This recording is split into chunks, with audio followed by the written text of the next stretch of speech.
It's time for Alamogordo Town News on Crazy Radio. I'm Anthony Lucero. When it comes to news on 95.1 FM, weather always comes first. Heavy lake effect snow and gusty wind are going to continue today, downwind of the Great Lakes. Snowfall totals could reach up to 2 feet. The combination of heavy snow and gusty wind will bring hazardous driving conditions with blowing and drifting snow. A Pacific storm is going to bring areas of low elevation rain and higher elevation snow from Northern California into the Pacific Northwest. Closer to home, warming trend begins today. Warmer conditions into the weekend. Dry weather every day. Low wind, breezy conditions tomorrow. We'll have another look at the weather following this news. Be advised that the traffic lights at the intersection of East 10th and College are going to be shut down today from 8 to 5. There's going to be a replacement of the mast arm on the southeastern side of the intersection near Dollar General. The intersection is going to become a 4-way stop for the duration of the repair.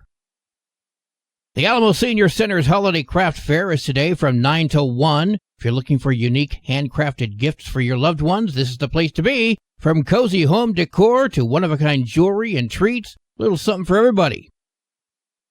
Luminarias and holiday treats volunteers are needed for the Alameda Park Zoo Jubilee happening this Saturday. They're looking for people to light luminarias, serve hot chocolate and cookies, and greet guests. That's this Saturday. Volunteers arrive at 3:30. The event is from 4 until 8. Check out the city Facebook page for details.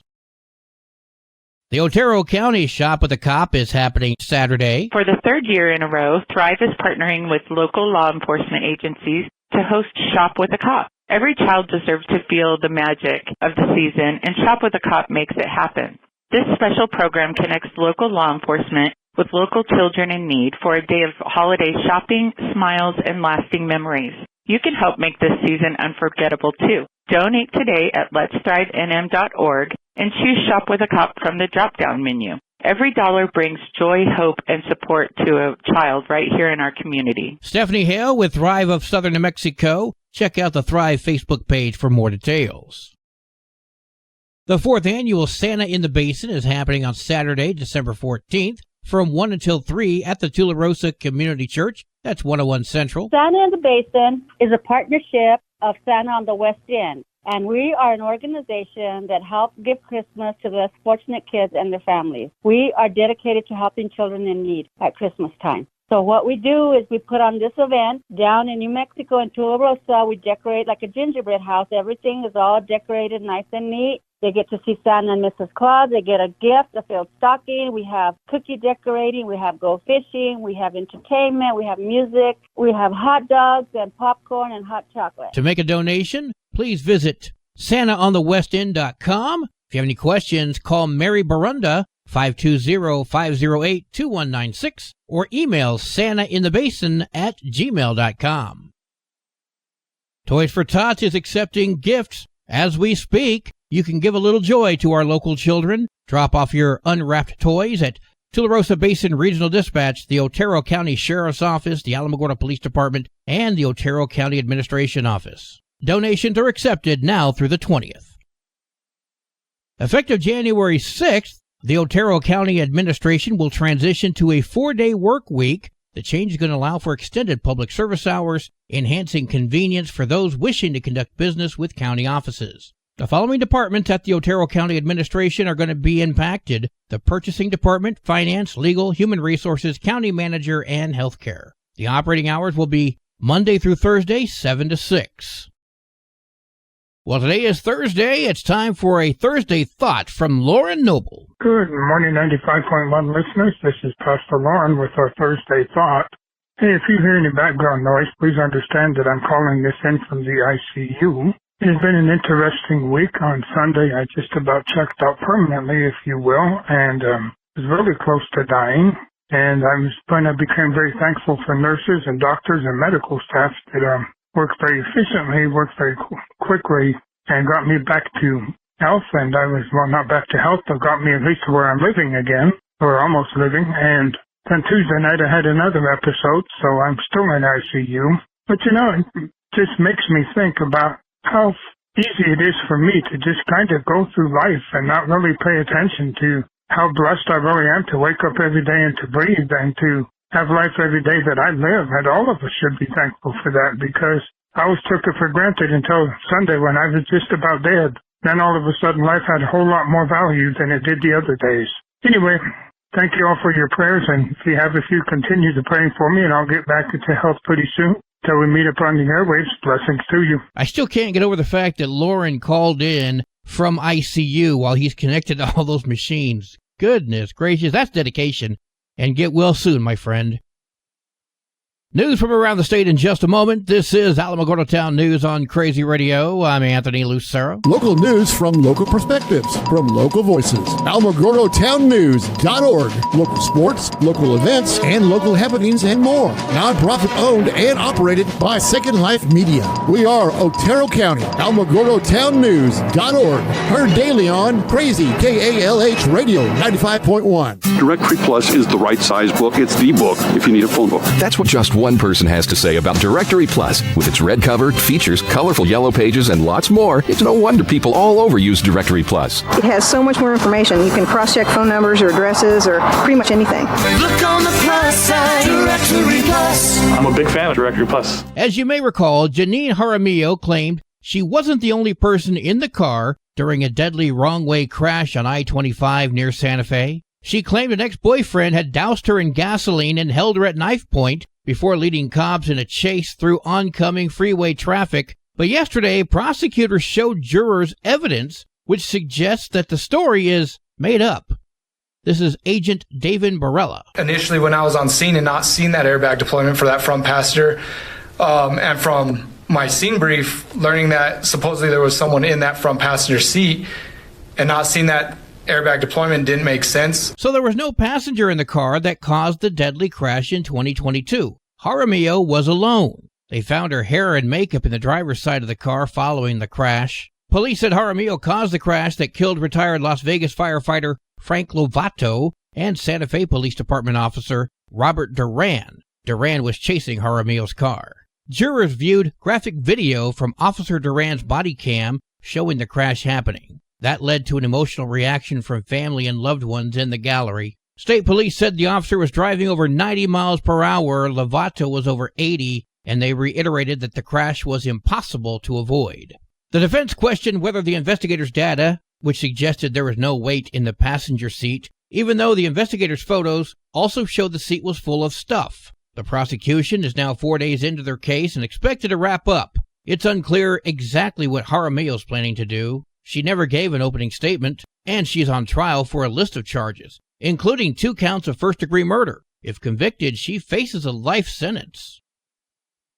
On Tuesday, December 10th, Kim Aiken Jr. pled guilty to 2 felony counts of false imprisonment and 1 count of conspiracy to commit false imprisonment. Dr. Bradley accepted a plea deal in October and pled guilty to 2 counts of disorderly conduct. Both counts are misdemeanors. You probably remember these names, as these are the men involved in the NMSU basketball hazing scandal. Aiken and Bradley are now expected to testify against DeShondre Washington. According to prosecutors, both are going to receive probation only if they pull through on their plea deals to testify truthfully. The reality is, with both Doc Bradley and Kim Aiken taking a plea deal and cooperating with the prosecution, things do not look good for DeShondre Washington. Attorney Jolene Youngers, she represents the alleged victims in a civil case, and she spoke with KOAT. While all 3 of these young men were involved in the behavior, the most egregious, the most intimidating behavior came from DeShondre Washington. He was the worst of the bunch in the victim's eyes, and he yielded the most power. Washington's charges are criminal sexual penetration, 2nd degree, aided by another; criminal sexual contact, 4th degree, aided by another, 5 counts; conspiracy to commit criminal sexual contact, 4th degree, aided or abetted by another; conspiracy to commit false imprisonment, and there's 5 counts of that. Washington faces 27 years in prison if found guilty on all charges. 42-year-old Daniel Crawford fled the district courtroom during a lunch break in late August. He was taken back into custody on Monday, November 25th. His sentencing was this past Tuesday. The judge sentenced Crawford to 24 years, which stems from charges of possession and intent to traffic meth and heroin. And he thought he could just leave the courtroom and everything be fine? Tuesday evening, a unanimous vote by Bernalillo County's Board of Commissioners allows more county employees to use medicinal or recreational marijuana when away from work. People may be experiencing things like back injuries, or they may be seeing like really high trauma if you're a firefighter, you're another first responder going out to scenes. Or, I'm just throwing this out there, or they just want to get really, really high. That was Bernalillo County Commissioner Eric Olivas. He sponsored the change, saying it's time to normalize how people use marijuana and believes employees should have the will to choose when to use it responsibly. And he's not alone. Other commissioners like Barbara Baca agree this policy change is one they believe benefits county workers with high-stress jobs who serve Bernalillo County in ways others don't see. I think that it's very important to hear from our firefighters and the fact that medical cannabis, and recreational cannabis can be used for PTSD. While the proposal faced little, if any, opposition at public meetings, Olivia says he and others are aware of the concerns this type of policy could bring, but want to assure the community that they are all on board with this move.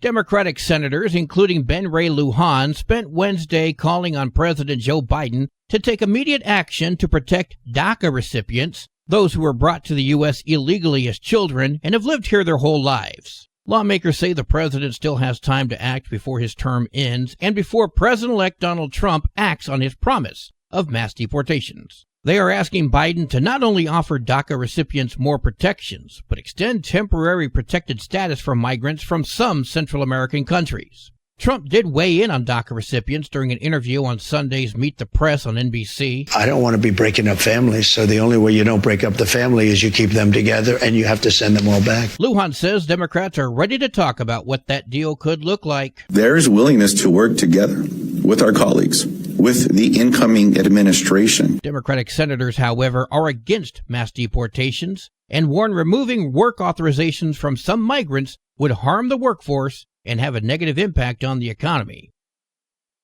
Sports and weather are coming up next. You're listening to Alamogordo Town News on Crazy Radio. I'm Anthony Lucero. There are 50 games for Mexico girls basketball today, including Capitan at Alamo Navajo, Animas at Carrizozo, Hot Springs at Thoreau, Escalante at Mescalero, Hondo at Cloudcroft, Chaparral at Ruidoso. 56 games for Mexico varsity basketball today, including Capitan at Fort Sumner House, Socorro heads to the Institute, Animas at Hondo, Melrose at Ruidoso, Cliff at Carrizozo, Chaparral at Lovington, Alamo Navajo at Mescalero, Reserve at Cloudcroft. Lordsburg comes to Tularosa. Wow! Go Wildcats! Carlsbad heads to Alamogordo. Go Tigers! Your Crazy Radio spot-on weather forecast for the Tularosa Basin today calls for mostly cloudy skies, partly cloudy tonight, mostly sunny tomorrow, winds gusting up to 20 miles per hour. Your high today in the basin, 54, low tonight of 37, wind chills are going to make it feel like it's 30, high tomorrow, 59 degrees. In Cloudcroft, partly cloudy skies today, mostly clear tonight, winds gusting as high as 26 miles per hour. Mostly sunny tomorrow, winds gusting up to 29. Your high today in Cloudcroft, 45. Wind chills are going to make it feel like it's 23. Low tonight of 34. Wind chills are going to make it feel like it's 19. High tomorrow, 41. Wind chills are going to make it feel like it's 19 degrees.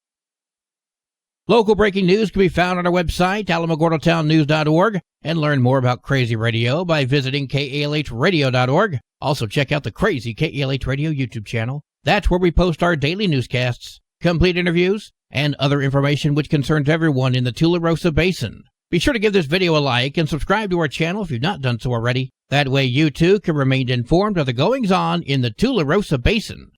Well, that concludes today's edition of Alamogordo Town News on Crazy Radio. I'm Anthony Lucero.